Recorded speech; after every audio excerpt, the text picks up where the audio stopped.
Good morning बच्चों, आप topic पढ़ रहे हैं chapter 6 molecular basis of inheritance and under this topic, under this chapter you will study this topic RNA world, right?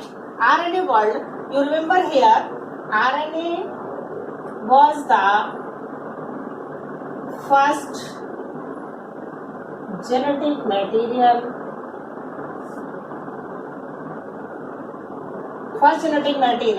RNA was the first genetic material। मैंने इसको underline किया है, ठीक है। तो RNA फर्स्ट जेनेटिक मटेरियल कैसे है, किस बेस पे हम कह सकते हैं? There are enough evidences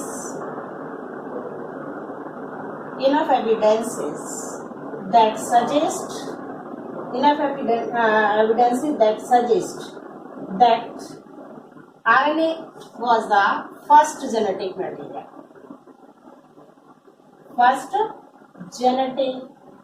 material, as many chemical reactions like metabolism, translation, splicing,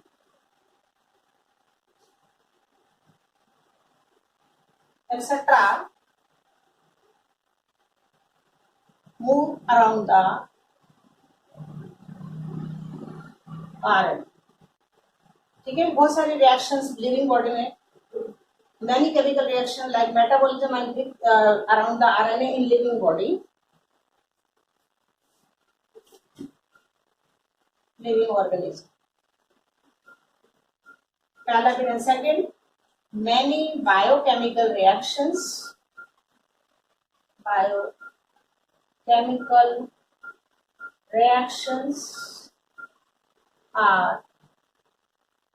catalyzed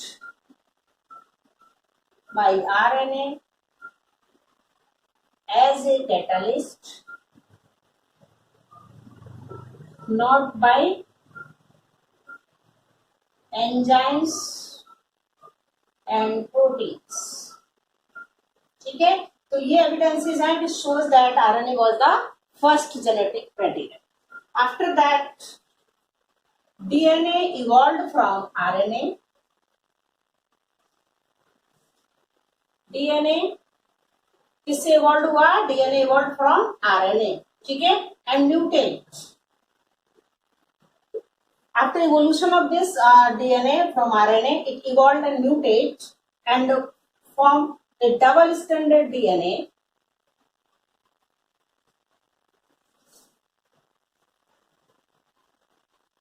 So it become more stable than RNA, ठीक है। स्टेबिलिटी का रीजन है because DNA is double stranded structure which बना किससे? which evolved from the RNA, ठीक है। तो RNA में भी बहुत सारी क्वालिटी हैं, पर RNA क्यों ज्यादा है, कैसा है? अनस्टेबल है। Why the RNA is unstable?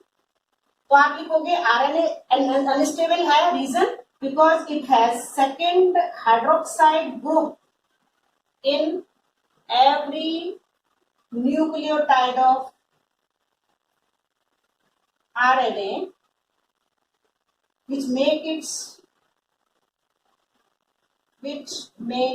it reactive and degradable, ठीक है। इसलिए ये RNA कैसा हो जाता है? Reactive and degradable and acts as a catalyst, right? But on the other hand, because DNA is double stranded, so it is more stable than DNA. Than RNA. DNA is more stable than RNA. So the DNA accepted by the scientist is more stable genetic material, ठीक है। अब हम RNA world के बाद पढ़ेंगे DNA क्या है, कैसे रेप्लिकेट करता है, क्या इसकी प्रूफ है कि DNA रेप्लिकेट करता है, DNA से RNA बनता है। Now come to here DNA replication. DNA replication, ठीक है। क्या मतलब है इसका DNA रेप्लिकेशन का? You know DNA is double standard DNA। इस तरह से आप इसको बनाइए, डीएनए का डबल स्टैंडर्ड है ये डीएनए, और ये खुल जाता है, जो डबल स्ट्रैंडेड डीएनए है इट बिकम ओपन, खुल गया है, ठीक है। और इस तरह से इसको बनाइए, ए टी ऐसे कहीं कहीं पर इसकी इस तरह से आप नाइट्रोजनस बेसिस बनाइए। Now what is a DNA replication and who gave this model of DNA replication? Scientist हैं Watson and Crick. Model for DNA replication, Watson and Crick ने ही डीएनए का डबल हेलिक्स स्ट्रक्चर दिया और Watson and Crick ने ही किसका model दिया? DNA replication model, ठीक है। तो इसमें डीएनए रेप्लिकेशन का क्या मतलब है?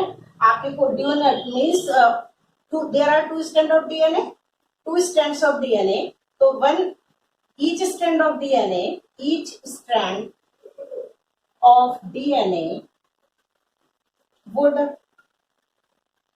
act as a template, ठीक है, किसका काम करेगा? टेम्पलेट का काम करेगा। And form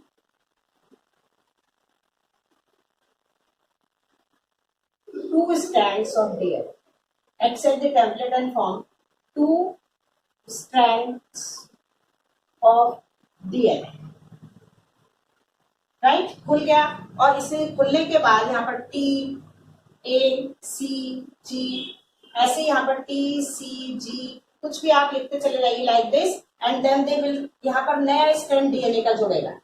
it will form new strand of DNA, new strand of DNA. It means what is DNA replication? DNA replication is semi conservative. DNA replication is semi conservative, semi conservative. What do you mean by DNA replication is semi-conservative? DNA replication, right? DNA replication का मतलब है replication DNA means formation of DNA from DNA. This is the meaning of the replication. DNA is formed from DNA. This is called DNA replication. But DNA replication is semi-conservative means इसका मतलब क्या? What is the meaning of DNA replication?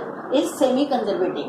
It means this scheme suggests that two strand of DNA would separate. ये दोनों strand DNA के separate हुए and acts as a template, और template का काम करेंगे। जो डीएनए से डीएनए बनता है, एक ही स्ट्रैंड से डीएनए बनेगा, वो किसका काम करता है? Acts as a template for the synthesis of new strands DNA. It means after completion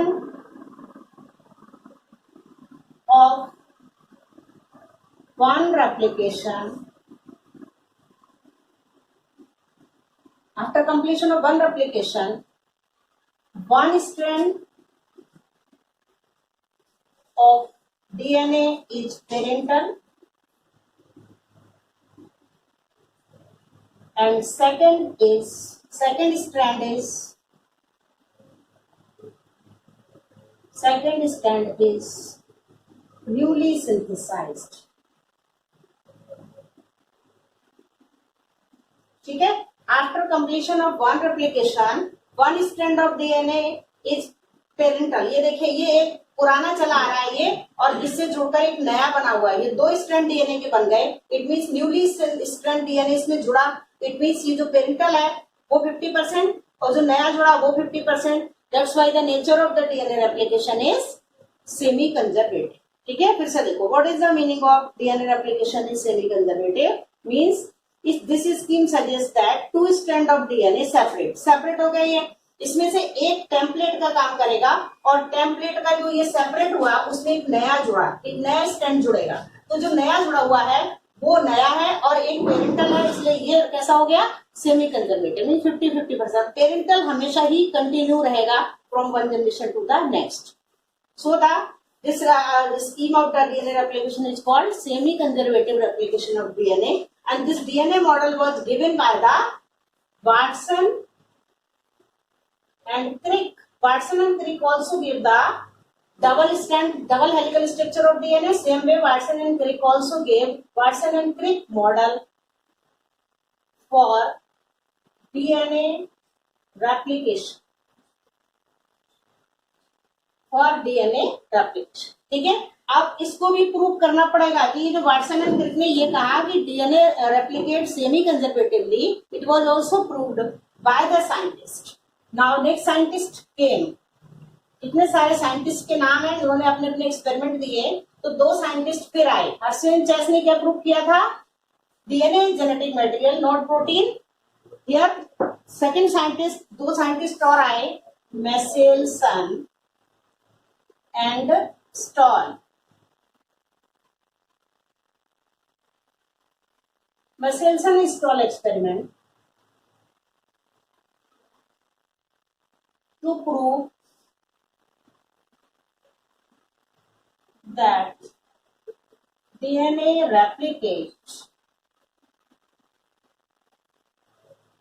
semi-conservatively.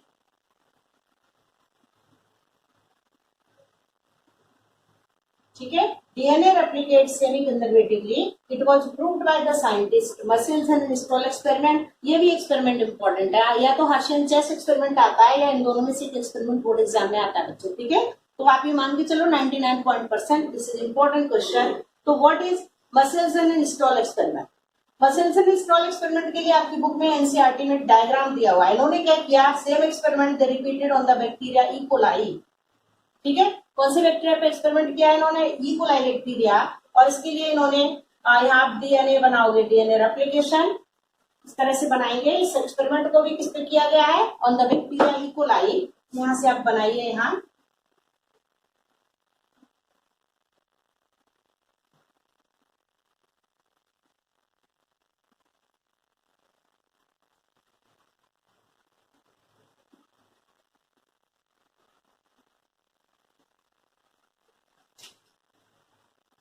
N15, ठीक है, यहाँ आप लिखोगे N15। देन पहले डायग्राम बना लो 20 minutes.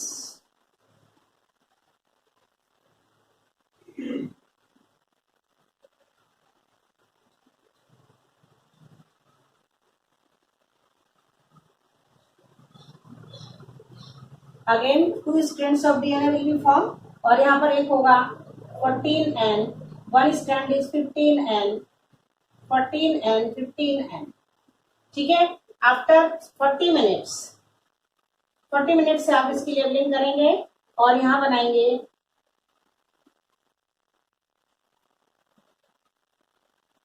14N, 14N, both strand here 14N, 14N, और बीच में जो बनाएंगे आप 1 15N, another 14N hybrid, same here 15N, 14N। अब ये क्या चीज है? What is this? ठीक है, क्या किया मेसेल्सन स्टॉल ने? दे ग्रो, अब इसको लिखेंगे आप, this is first generation and this is second generation. और इसके नीचे यहाँ पर एक टेस्ट ट्यूब बनाएंगे, जो टेस्ट ट्यूब इस तरह से तिरछी करके आपकी बुक में बनी हुई है। इसको आप सीधे भी बना सकते हैं, देयर इज टेस्ट ट्यूब। और यहाँ पर हैवी नाइट्रोजन है, इसलिए ये 15N। ठीक है, इसके अंदर सोल्यूशन है सीजियम क्लोराइड का, सीजियम क्लोराइड डाला। सेम यहाँ पर ये हाइब्रिड बनी लाइट वेट में, तो इस टेस्ट ट्यूब को भी आप इस तरह से बनाएंगे। हल्का है, वेट कम है, तो ये बीच में ऊपर की तरफ आएगा थोड़ा सा। ये लाइट वेट, और ये हाइब्रिड है, all these varieties are hybrid, हल्के वेट में है, तो ये थोड़ी ऊपर की तरफ आ गई। देन फिर यहाँ पर आप बनाएंगे test tube,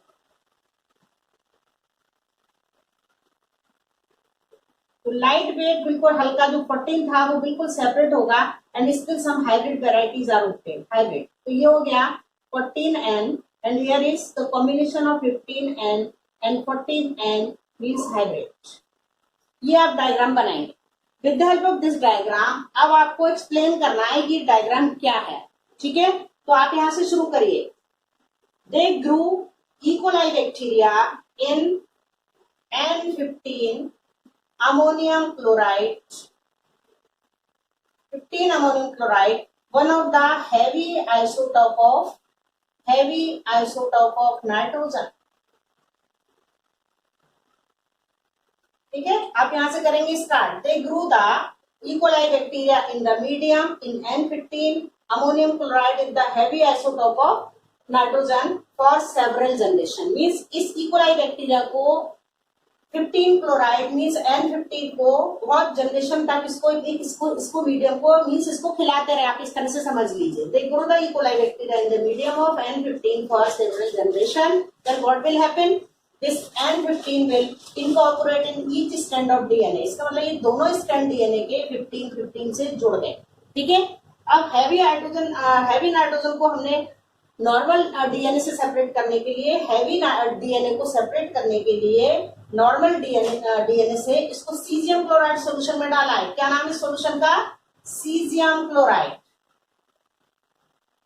this solution is caesium chloride, ठीक है। सॉल्यूशन इस टेस्ट में भरा हुआ सीजियम क्लोराइड में। जब इस बैक्टीरिया को, बैक्टीरिया होता है कितना बड़ा है, पूरा बैक्टीरिया इसके अंदर डाला, तो ये देखा कि जो इसका डीएनए है मीन्स ये हैवी नाइट्रोजन इसके अंदर जुड़ चुका है और ये टेस्ट की बॉटम पे सेटल होगा।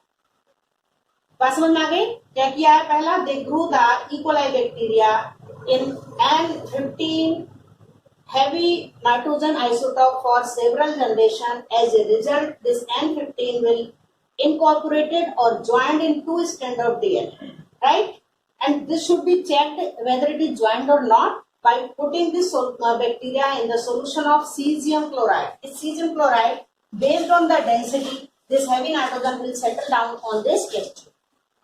Then after this 15 E. coli bacteria, then put into another medium. This medium is 14N ammonium chloride. ठीक है, अब इस बैक्टीरिया को N14 अमोनियम क्लोराइड सोल्यूशन में डाला। As a result this is light in weight, so the for several generation the same process, then two strands will form, then one strand is newly synthesized, that is 14N, and another is 15N. Means hybrid varieties are obtained. These are hybrid. ठीक है, जुड़ गया ये इसके अंदर। जैसे semi conservative nature of DNA की पढ़ रहे हैं, तो वन कैसा रहेगा, पेरेंटल इज 15 और जो न्यूली सिंथेसाइज हुआ वो 14 इसके अंदर जुड़ गया है, ठीक है। Then same experiment was repeated for next generation after 40 minutes. यहाँ 20 लिखोगे बिकॉज इकोलाई बैक्टीरिया बार बार 20 मिनट्स के बाद मल्टीप्लाई होता है इस bacteria. Then transfer to the another, then it is automatically multiplied. यहाँ पर तो हमने इसे ट्रांसफर किया है 14 में, और इन हाइब्रिड वेराइटी को they are allowed to multiply themselves automatically after 40 minutes. Then it was watched that जो newly synthesized DNA था वो separate हुआ, 14 ये अलग हुआ, 14 अलग हुआ, and two hybrid varieties are obtained here again, same in the parental form. It means new strands of DNA will, अगर आप इसको next generation करेंगे, then always hybrid varieties are obtained. That is, there is in a newly synthesized after replication of one DNA, there is a one strand is parental and another is newly synthesized. One strand is parental means ये जो parental 15 था वो लगातार इसके साथ चलेगा, ठीक है। In this way, this experiment proved that DNA replicates semi conservatively, ठीक है। Same experiment को repeat किया गया है। Same experiment was repeated by another scientist on another plant as well as in humans.